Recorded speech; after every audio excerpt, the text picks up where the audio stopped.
The morning sun streamed through my floor-to-ceiling window, glinting off the edge of my glass desk. I smoothed down my silk blouse, feeling the soft fabric against my skin, and tried to focus on the buzzing of my phone. But the vibration wasn't just a notification. It was the familiar reminder that nothing in my life felt as secure as it looked. A text from my eldest popped up. "Mom, are you sure you're doing the right thing?" My stomach twisted. I had been paying all the bills, managing schedules, making sure everything ran smoothly, yet here was the doubt creeping in from the people I loved most. And then, I heard it, my husband's voice, soft but firm, saying on a call, "Maybe your mom's right about this." I froze. That tone, half reassurance, half disbelief, made my chest tighten. My own family, the people I trusted to see me clearly, were starting to question me. And it was all because of her, my mother-in-law. At first, she had just helped. Offered advice, baked cookies, tucked in the kids when I was late from work. Harmless. Or so I thought. Now, as I sat in my perfectly organized office, the leather chair pressing into my back, I felt a mix of fury and hurt and a stubborn pride that refused to break. The truth was, I had been holding something back, a part of me that they had never seen. And maybe, just maybe, it was time they did. The phone buzzed again, a small, insistent reminder that nothing stays hidden forever. I took a deep breath, letting the scent of coffee and fresh linen ground me. Today, I realized the past wasn't staying buried anymore. I remember the first time I truly felt invisible in my own home. I was 28, newly married, still glowing from the excitement of starting our life together. My husband, Daniel, was charming, attentive, and genuinely kind, or so I thought.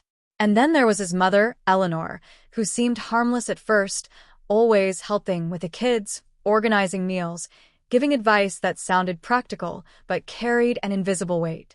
At first, I appreciated her. I thought, maybe this is just what family does. She baked the cookies the kids loved, tucked them in when I was late from work, and always smiled at me like I was part of some inside joke.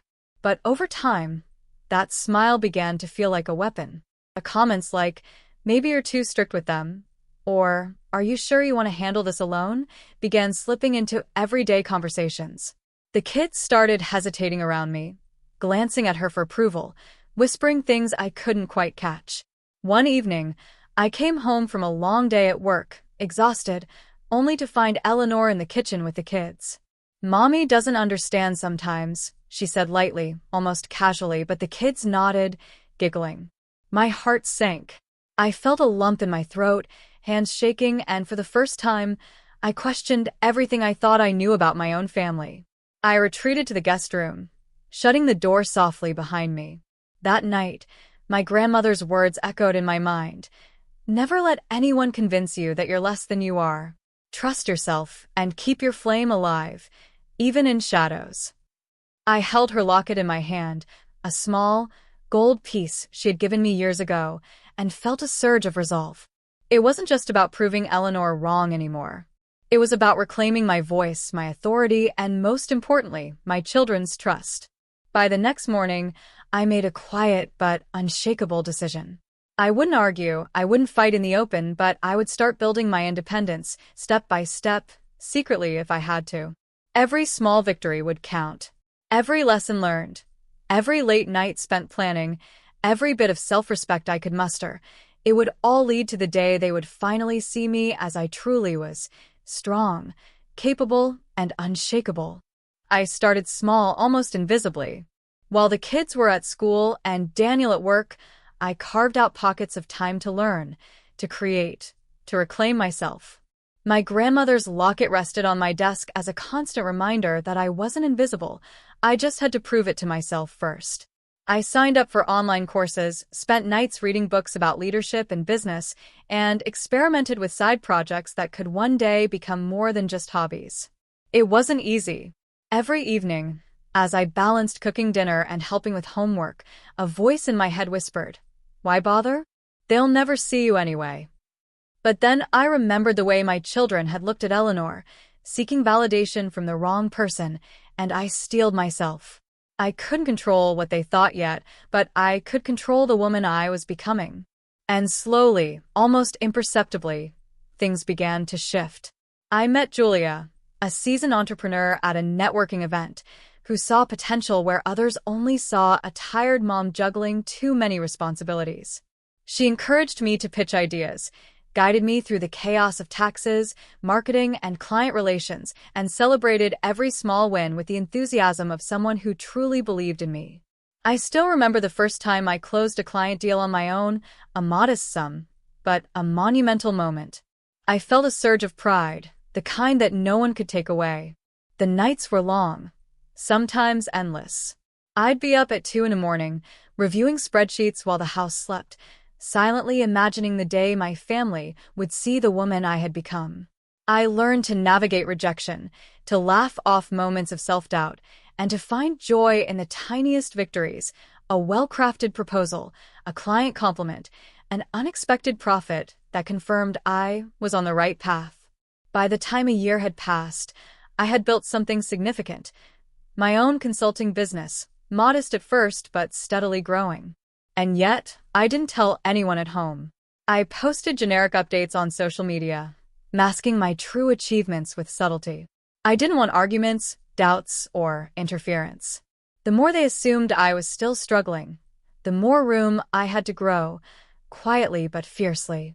Through it all, I discovered a truth I hadn't known I'd forgotten. Independence isn't just about money or success. It's about being able to stand tall when everyone else doubts you. It's about proving, first to yourself, that you are enough, that your voice matters, that your presence commands respect, even if the people closest to you are the last to see it. And I was ready for the day they finally would. It started with a casual visit. Daniel said his mother wanted to see the house, the kids, just catch up. I agreed, smiling, because I had learned that the best revenge is always served quietly, elegantly.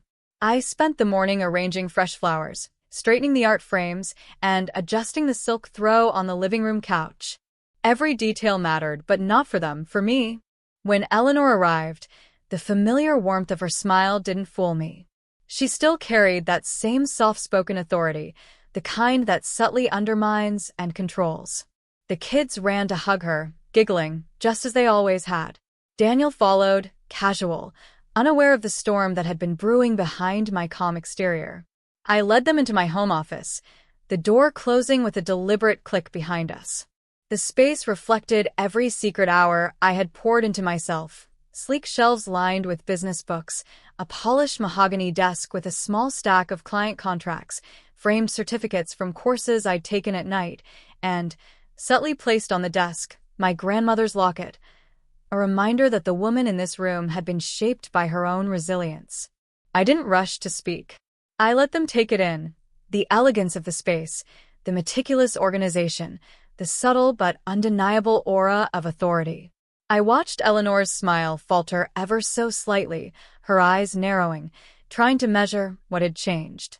Daniel looked around, the casual confidence he had once known in me replaced by something unmistakably commanding.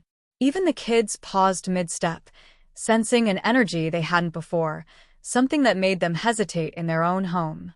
Then I spoke, my voice calm, steady, and deliberate. "Do you see this?" I gestured around the office. "This isn't just a desk or a room or a business. It's the culmination of every late night, every struggle, every time I had to convince myself I was enough. All of it built while you all assumed I was just managing, just surviving." I let that settle. Eleanor's jaw tightened. Daniel's brow furrowed. The kids exchanged uncertain glances. I continued. "I run my own consulting firm now. I manage clients, contracts, and teams. I pay our bills, I secure our future. And yes, I did it while everyone assumed I needed help." The silence that followed was deafening. Eleanor's polite smile slipped into an expression of shock, a flicker of guilt, then confusion. Daniel's eyes widened, and I saw the first hint of regret cross his face. My children's lips parted, trying to understand, but clearly seeing the truth I had been holding back. "I didn't ask for recognition," I said softly, leaning slightly on my desk. I wanted to prove to myself, first, that I could do it. But now, I think it's time you understand the truth. Eleanor opened her mouth, but no words came. Daniel shuffled his feet, caught between pride and disbelief. And for the first time in years, I saw them look at me, not as a wife, a mother, or someone who could be quietly manipulated, but as the woman I had always been, finally undeniable, unstoppable, and fully realized. The room was heavy with silence, a mixture of awe, guilt, and unspoken tension. For the first time, I realized how much control I had quietly amassed, not through confrontation or argument, but through patience, determination, and self-belief. Now, I had the choice. I could let this moment pass, or I could set the terms, clear, firm, and unbreakable. I looked at Daniel first. If we're going to move forward, I said slowly, I need honesty. No more dismissing my instincts, no more second-guessing me in front of the kids. You've seen what I've built quietly, and I need your respect to match it. If that can't happen, then nothing changes. His face flushed, a mix of shame and realization.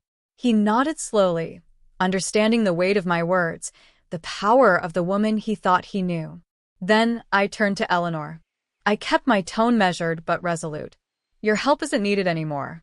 You can support your grandchildren, but it must come without undermining me, without manipulating, without overstepping. If you want to be part of our lives fully, you must recognize that I am in charge of my home, my children, and my choices. No exceptions. Eleanor's lips trembled. She opened her mouth, trying to protest, but I held up a hand. This isn't about revenge. It's about boundaries. It's about respect. And yes, if you follow these conditions, I can welcome you into our lives, not as a gatekeeper, but as someone who honors the family we've built. The kids were quiet, absorbing the gravity of the moment. I smiled gently at them, a mix of warmth and reassurance. I am still your mom. I still love you fiercely. But you need to see me, not as someone who can be dismissed, but as the person I am. You will respect my choices, just as I respect yours. And if you ever doubt me, we will talk openly. No whispers, no manipulation. I paused, letting the words sink in. The power had shifted, undeniably. I could feel it in the air, the weight of authority, tempered by compassion, not anger. It was mine to wield, and I would wield it wisely. Finally, I took a deep breath, feeling the familiar comfort of my grandmother's locket against my chest. This was the moment I had worked for, the moment when silence and struggle became a statement. I wasn't just surviving anymore. I was leading, guiding, and shaping the environment around me, with boundaries that could no longer be crossed. For the first time, I realized that empowerment wasn't about wealth or titles alone. It was about defining the rules, the respect, and the love that would shape our family going forward. And I had done it without compromise, without apology, and with a fierce grace that left no room for old patterns to survive. Weeks passed, and the atmosphere at home began to shift. Daniel no longer hesitated when I made decisions. He asked questions, sought advice, but always with a respect I had never felt before. My children started to approach me differently too, their questions laced with curiosity rather than doubt, their trust slowly rebuilding as they saw me in my element, confident, capable, unshakable. Eleanor, too, began to adjust. At first, it was tentative, helping with dinner without unsolicited commentary, letting me handle the schedule, quietly acknowledging my authority in small gestures. And while she still had her pride, I could sense the beginnings of genuine change. She was learning, perhaps slowly, but she was learning that my strength wasn't a threat, it was a boundary, and those boundaries had to be honored. Every night, after the house was quiet, I would sit at my desk, the soft glow of the lamp highlighting the locket that had guided me from the very beginning.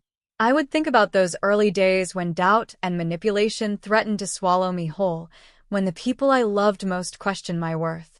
And I would smile, because the woman who had sat trembling in the guest room, feeling powerless, had become someone no one could overlook or underestimate.